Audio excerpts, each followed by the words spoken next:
Merci d'accepter de répondre à mes questions. Est-ce que vous vous souvenez de votre toute première rencontre avec la science-fiction? Ah oui, forcément. C'était 2001, l'Odyssée de l'espace, que j'ai vu en 68 à la sortie, Au cinéma? au cinéma. Ouais. Mes parents m'ont laissé aller voir ça. C'est assez étonnant. Et Et avant ce film, non, avant ce film, non, j'étais pas trop branché science-fiction. Bon, à l'époque, je dessinais beaucoup. Et je dessinais des cow-boys, des Indiens, des chars, des voitures, des choses comme ça, mais pas vraiment de science-fiction. Et quand j'ai retrouvé mes parents, il y a très longtemps, m'ont redonné mes cahiers où je dessinais, et c'est très net, en 68, j'ai commencé à faire des fusées, des cosmonautes. Bon, puis l'année suivante, il y a eu le débarquement des Américains sur la Lune, voilà quoi. et vous aviez quel âge à l'époque? Je devais avoir 11 ans, 11 ans ou 12 ans. Donc ça a été un choc. À 2001, ça a vraiment été un choc. Ouais, ouais, c'était vraiment le flash. Hein. Je suis ressorti du film, j'avais absolument rien compris, évidemment. Mais visuellement, c'était terrible. Hein. Oui, c'est vrai, parce que même aujourd'hui, en tant qu'adulte, il y a des moments un petit peu, pas compliqués, mais métaphysiques. Ouais, ouais, ouais. Mais je pense on l'apprécie après avoir, encore mieux après avoir lu le bouquin de Clark, quoi. J'ai beaucoup suivi après 2001 et puis les vols lunaires, les vols Apollo, l'évolution de la technologie du spatial. Et puis après, j'ai découvert les comics américains, Silver Surfer, les Fantastic Four, tout ça. Donc ça a commencé plus vers les comics, la science-fiction. Et après, je suis revenu à la science-fiction par les romans, la littérature, quoi. Et à l'époque, s'intéresser à la science-fiction, c'était quelque chose d'original ou quelque chose de courant? C'était pas forcément très courant.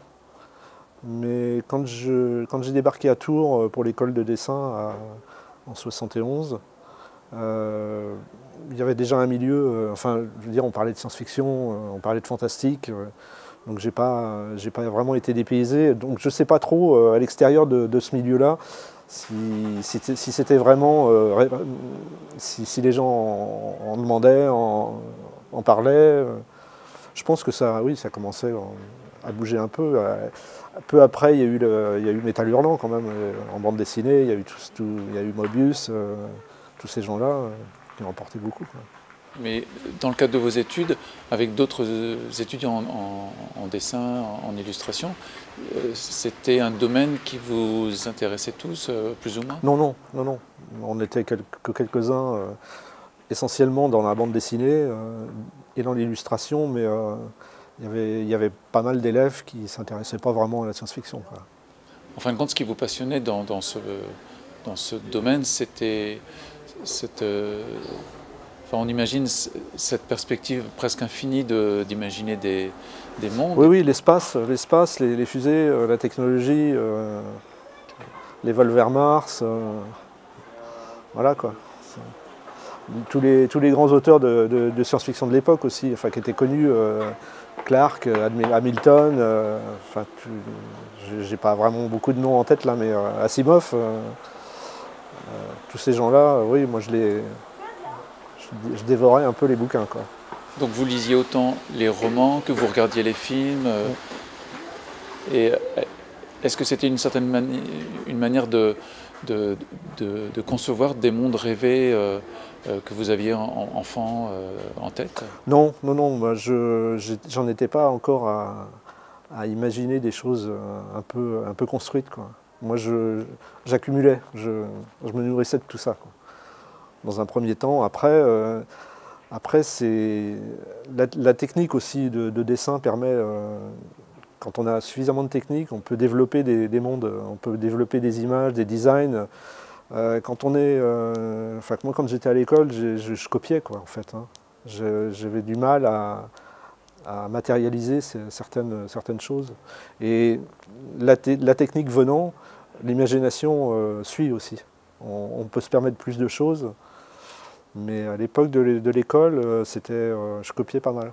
Je copiais pas mal. Et à quel moment avez-vous décidé de prendre un nom d'artiste? À l'école, tout le monde me surnommait Fifi Manchu parce que j'adorais les films du docteur Fu Manchu avec l'acteur américain Boris Karloff qui a joué Frankenstein, le monstre de Frankenstein. Donc je l'ai bassiné avec ça en fait. Donc c'est venu naturellement. Donc ils m'ont surnommé naturellement comme ça et après je l'ai réduit à Manchu. Voilà. Dans votre entourage, est-ce que vous partagez cet intérêt, cette passion pour le dessin?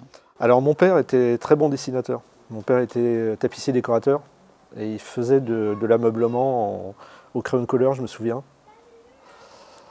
Et moi j'aurais bien voulu récupérer tout ce qu'il avait fait, il en avait fait pas mal. Un jour il m'a dit qu'il avait balancé tout ça. Donc c'est un gros regret quoi, de ne pas avoir des traces de ses dessins. Et vous lui montriez ce que vous dessiniez? Oui, mais il ne s'intéressait pas trop au dessin vraiment. En fait, je sais pas, c'est assez... Non, j'ai jamais très bien compris. Il dessinait vraiment bien. Il dessinait des meubles, des chaises, des choses comme ça. Mais ça n'a jamais été tellement plus loin. Mais vous étiez accepté, entre guillemets, dans votre souhait de faire des études autour Ah oui, du oui, dessin. complètement. Là, mes parents, là-dessus, ils ont été fabuleux, quoi. Ils m'ont vraiment laissé faire ce que je voulais. Et tout de suite, vous avez su que c'était ça que vous souhaitiez faire? Je voulais dessiner. Je voulais dessiner. Alors, au départ, j'étais pas trop fixé. Donc, j'ai fait une école de pub à Tours, une école Brassard, et puis qui a l'avantage de bien apprendre des techniques. Et puis après, je me suis orienté vers l'illustration en plus. Et vous avez commencé assez tôt aussi dans le dessin animé? J'ai travaillé sur Ulysse 31 en 77. Comment c'est arrivé cette possibilité? Parce qu'il y avait un de mes anciens profs, Bernard Dariès, qui était là à la production, qui était à l'origine de Ulysse 31 avec Jean Chalopin.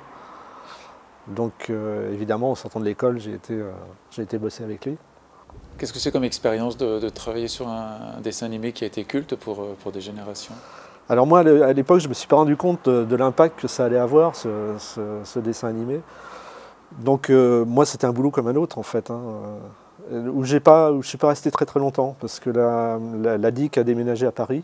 Moi, je n'ai pas voulu les suivre, parce que je ne me retrouvais pas non plus de trop dans le dessin, dans cette histoire, dans le dessin animé. Je voyais ça plus adulte, un truc beaucoup plus sérieux, plus technologique. Bon, j'avais tort, hein, forcément, vu l'impact que ça a eu. Et ensuite, j'ai commencé à travailler pour Procidis, sur Il était une fois l'espace. Où là, je ne me retrouvais plus, j'avais plus de décors à faire, plus de vaisseaux. Donc vous aviez déjà une idée un peu précise de quel type de dessin de science-fiction vous souhaitiez réaliser? Je voulais faire des choses réalistes, techniques, parce que à côté de ça, j'étais passionné d'astronautique. Donc je cherchais à comprendre comment marchent les moteurs fusées, comment se déplace un véhicule dans l'espace. Et ça, j'essaye toujours de retranscrire ce genre de choses, quoi. Quand je fais une illustration avec un véhicule, j'essaye toujours Enfin, je m'imagine toujours la façon dont il va fonctionner. Voilà.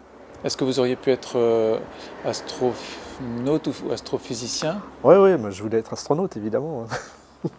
J'étais pas mauvais en maths, donc astrophysicien, ça m'aurait beaucoup plu. Ouais. Mais il faut vraiment être bon en maths, quand même. Ouais. Donc je me venge en faisant des dessins techniques. Et est-ce que vous pouvez nous parler un petit peu de cette expérience de Il était une fois?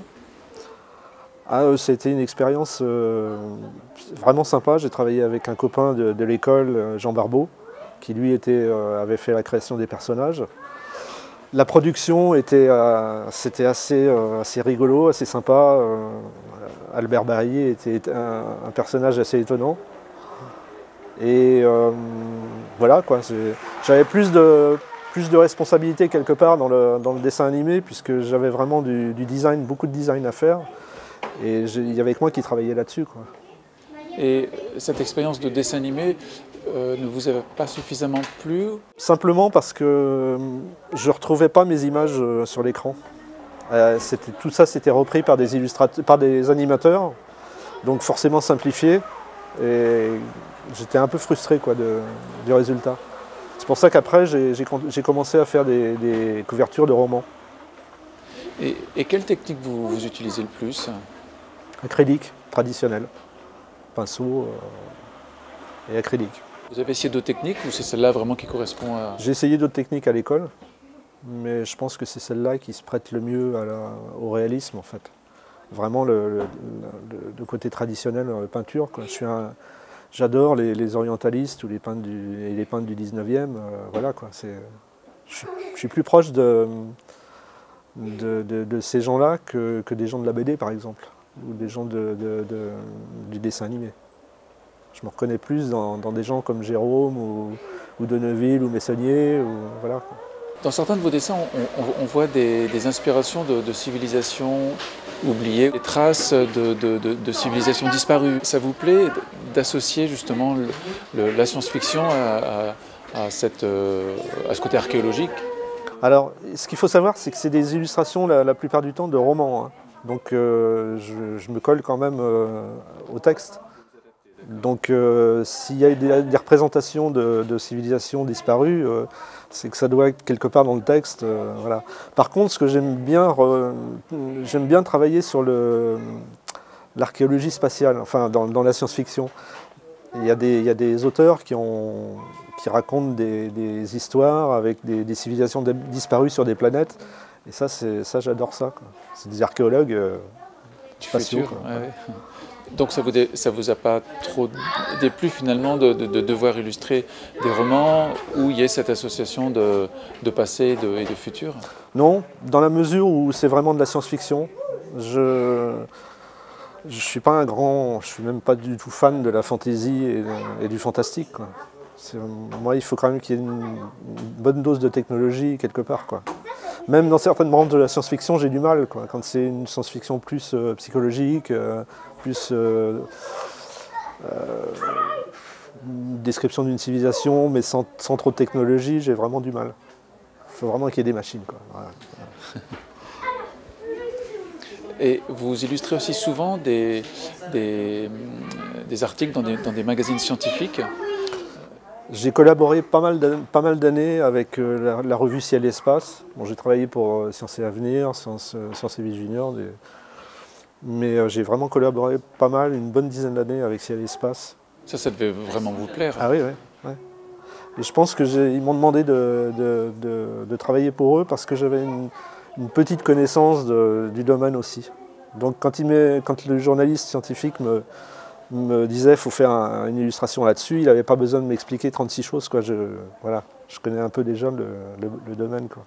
Et est-ce que ces avancées scientifiques, ces découvertes d'aujourd'hui vous inspirent dans vos créations? Ah oui, ouais, je suis de près l'actualité spatiale, donc je dessine certainement des moteurs fusées, pas de la même manière que je les dessinais il y a 20 ans, quoi. Moi j'inclus comme les moteurs à plasma par exemple, qui ont un design vachement particulier, assez chouette quand ils sont en fonctionnement. Donc maintenant je l'ai rentré dans certaines de mes illustrations, quoi. Donc quelquefois vous vous inspirez de faits scientifiques pour nourrir votre création, votre imagination? Pas forcément directement, mais oui, surtout de design. Ouais. De design. Et à l'inverse, est-ce que vous savez si le monde scientifique peut s'inspirer justement de créations d'artistes comme vous?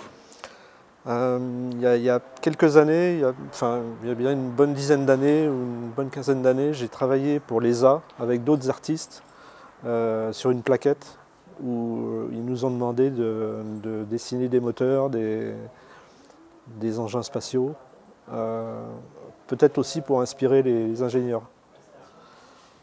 Et ça se voit de plus en plus en fait. Enfin, quand on voit le SpaceX avec Elon Musk, on se rend bien compte c'est un geek, il adore la science-fiction.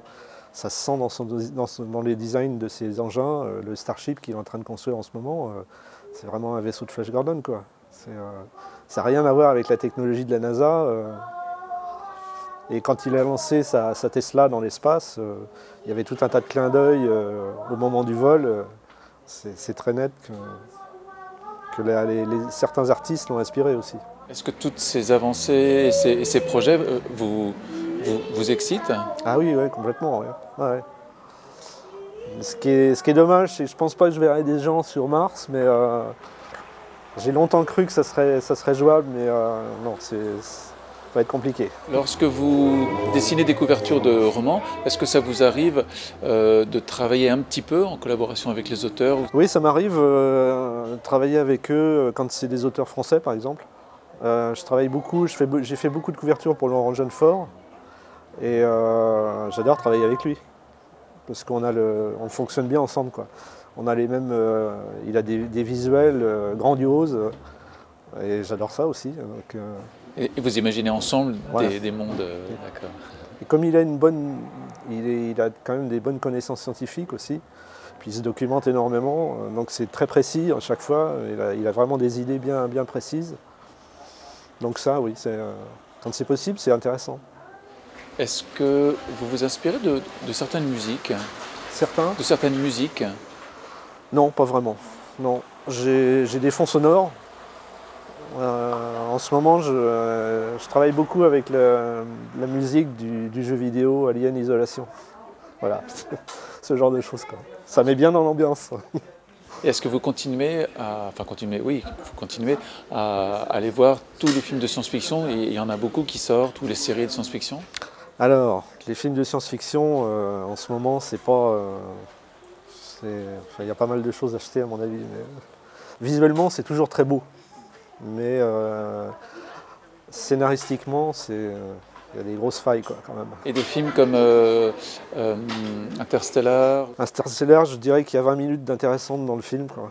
Les 20 minutes qui se passent sur les exoplanètes, et puis au moment où il arrive sur la singularité, à la fin. Mais voilà, après, le film, il n'est pas... Enfin, je trouve pas... Moi, je suis toujours étonné que les réalisateurs lisent pas de la science-fiction, parce qu'il y a tellement de scénarios potentiels dans la littérature, et des scénarios vraiment excellents, quoi. Soit c'est des remakes, soit c'est des scénarios... on sent souvent que c'est fait pour les ados américains, quoi. Et le film, par exemple, Premier Contact? Alors, Premier Contact, c'est bien. Mais Villeneuve est quelqu'un d'intéressant, quoi. Le Blade Runner 2049 est excellent. Enfin, moi, j'ai adoré ce film-là. Alors que, par contre, le premier, pour moi, c'est un film culte. Le premier Blade Runner et le 2049, j'y étais un peu reculon, parce que je m'imaginais mal une suite aussi excellente que... Et en fait, faut faire abstraction du premier, et c'est un beau film. C'est vraiment un beau film qui raccroche bien les wagons. Non, c'est... On attend de voir le Dune de Villeneuve, quoi. Qu'est-ce qu'on trouve comme objet personnel dans votre atelier? Ou dans votre bureau sur lequel vous travaillez? Des maquettes, beaucoup de maquettes. Des kits que je monte et que après je mets sous vitrine, quoi. Et des choses que vous créez vous-même? Non, c'est des choses qui sont déjà en kit, en fait, que j'assemble. Donc des vaisseaux d'Alien, par exemple, ou de 2001. Est-ce que certains dessins que vous avez réalisés vous ont plus marqué, vous ou votre carrière, que d'autres?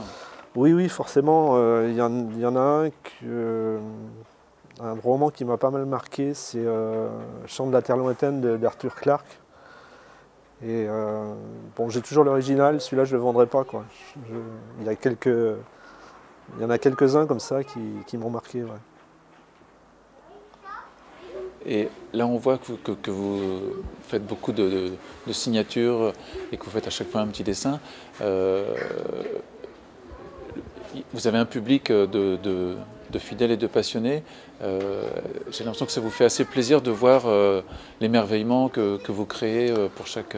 Ouais, c'est sympa. Ouais. Je fais pas énormément de séances de dédicaces, en fait. Mais quand j'en fais, j'essaye de faire un beau dessin, quoi. Pas juste un truc, faire en 5 minutes. Ça. Mais ouais, c'est sympa de voir les gens. C'est sympa de pouvoir discuter avec eux un petit peu, quoi. J'ai l'impression que vous les emportez avec vous dans vos univers. Bah peut-être. Oui. Est-ce que vous vous projetez beaucoup dans les univers que vous créez? Oui, quand même, ouais. En amont ou après? En le faisant, en le réalisant. Je suis vraiment dedans, quoi. J'ai du mal à faire deux images séparément. je ne suis pas multitâche, quoi. Voilà. Je me plonge dans une et une fois qu'elle est terminée, je peux en attaquer une autre, quoi. Et la création de ce monde se dessine au fur et à mesure, c'est le cas de le dire, au fur et à mesure que vous le réalisez? Non, non, vaut mieux le concevoir. Je fais pas mal d'esquisses au départ. C'est là que ça se construit, en fait, en général, quoi. Après, dans les détails, ça peut se faire en cours de réalisation, mais il vaut mieux prévoir son coup quand même. Parce que quand même dans de nombreux dessins que vous réalisez, et je pense que c'est ça qui fait le succès, oui, c'est que c'est pas qu'un simple dessin. Enfin, quand on parle de monde, c'est vraiment un monde. Donc on a l'impression que vous faites un dessin, mais qu'il y a une histoire avant, après, des personnages. Alors moi j'ai beaucoup travaillé avec Gérard Klein, qui était directeur de collection, qui est auteur de science-fiction, directeur de collection au livre de poche, et puis qui est à l'origine d'Ailleurs et Demain, de la collection chez Lafon. Et lui, il m'a appris vraiment beaucoup de choses, dont une, toujours raconter quelque chose dans le dessin. Toujours raconter quelque chose dans l'image. Donc j'essaye, voilà. Contrairement à pas mal d'illustrations qu'on voit sur le net maintenant, enfin, on est un peu submergé par des tas de visuels. Donc c'est un vaisseau avec une planète, voilà, mais ça s'arrête là, quoi. Et ça suffit pas. Si on veut plonger les gens dans un univers, il faut raconter quelque chose, quoi. Soit des mecs qui sont en train de faire quelque chose au premier plan, ou quelque chose qui se passe avec le vaisseau, mais il faut raconter une histoire, quoi. Et est-ce que vous avez cette histoire en tête lorsque vous êtes en train de dessiner? Oui, j'en ai fait une l'été dernier qui s'appelle The Escape, qui a été vendue par la Galerie Maguen, où là, ça raconte vraiment quelque chose. Il y a un vaisseau avec des gars qui courent, qui essayent de rentrer dans le vaisseau, visiblement. On ne sait pas trop ce qui vient de se passer, mais il s'est passé quelque chose, quoi. Voilà. Et dans les rencontres comme ça, les gens m'en parlent et ils se font tous un cinéma pas possible, quoi. Ils imaginent tous un truc, quoi. Et là, je pense que le coup, il est gagné, quoi. Est-ce que vous vous projetez autant dans tous ces mondes, un peu par opposition à la vie terrestre que vous trouveriez un peu fade? Ouais, aussi, ouais. Quelque part, ouais. J'ai plusieurs, enfin j'ai deux passions en gros, quoi, le dessin, la peinture et puis les voitures de collection, enfin les voitures américaines, quoi. Et là c'est pareil que ça aussi, on peut se plonger là-dedans à fond, quoi. Ça permet d'oublier un peu le train-train quotidien, quoi. Donc on imagine que vous ne suivez pas trop l'actualité. Si, mais je suis pas accro à l'actu, quoi. Vous ne regardez pas BFM en permanence? Voilà. Relativement mal faite, comme on va dire. Est-ce que vous qualifieriez votre vision de la science-fiction comme beau, comme belle, la vision parce que dans les films, notamment, il y a des visions de science-fiction plus ou moins belles, plus ou moins esthétisantes? Alors, peut-être pas belle, mais optimiste, on va dire. J'aime pas trop les trucs sombres, quoi. Je pense que ça amène pas grand-chose, quoi. Il y a un film que j'ai bien aimé, c'est Seul sur Mars, enfin de Martian, qui n'est pas un film extraordinaire, mais qui est un film d'aventure et qui est optimiste. Voilà. Le bouquin est nettement supérieur, il faut le dire. Et vous n'auriez pas envie de travailler sur des films, sur des scénarios? Pourquoi pas, mais je ne suis pas spécialement attiré par ça. Je ne dis pas que si James Cameron me téléphonait demain matin, ça serait à en prendre en compte, quoi. Mais non, le problème, c'est des problèmes de droit. Et puis, bon, il faut aller aux États-Unis, de toute façon, pour le cinéma science-fiction. Je crois que c'est là-bas que ça se passe. Ils ont déjà beaucoup de monde. Et c'est essentiellement des gens qui travaillent dans le numérique, quoi. Parce qu'ils arrivent à abattre un tas d'images très rapidement, quoi. En traditionnel, c'est plus compliqué.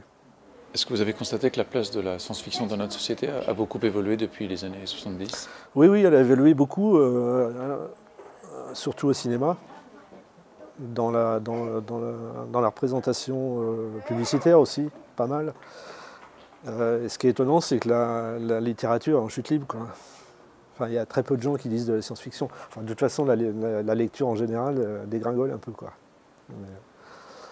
Mais ouais, je pense que les gros blockbusters cinématographiques, c'est de la science-fiction, quoi. Enfin, de la science-fiction, on va dire légère, quoi. Est-ce que ça vous fait plaisir que la place de la science-fiction soit importante dans les divertissements des gens? Oui, oui, forcément. Mais elle pourrait être beaucoup mieux représentée et avoir une qualité nettement supérieure, quoi. Ça ferait un peu remonter le niveau, quoi. Je pense que les gens se contentent de ce qu'on leur balance, mais c'est un peu faiblard, quoi. Il faudrait des choses plus ambitieuses. Villeneuve, c'est bien, mais je ne suis pas sûr que qu'il ait un public monstrueux. Ouais, dans les gens qui connaissent un peu la science-fiction, mais moi je voudrais qu'elle touche plus les gens de tous les jours, quoi. Pas forcément ceux qui sont branchés un peu là-dedans, quoi. Aujourd'hui, vous trouvez toujours de l'inspiration pour créer? Ah oui, ça, il n'y a pas de problème. Il n'y a pas de problème. Il suffit de regarder, de se tenir un peu au courant. Bah, il y a quelques années, j'ai fait, il y a 2 ans, 3 ans, j'ai travaillé sur Exoplanète avec David Fossé. Et là, c'est une source d'inspiration incroyable, quoi. Je voulais le faire pour ça, entre autres, pour me donner des idées sur... Et maintenant, j'applique certaines découvertes d'exoplanètes dans mes images de science-fiction, quoi. Il y a toujours eu un passage de la science-fiction vers la vulgarisation scientifique et l'inverse. Oui, vous êtes un bon passeur. J'essaye. Merci beaucoup. Je vous remercie.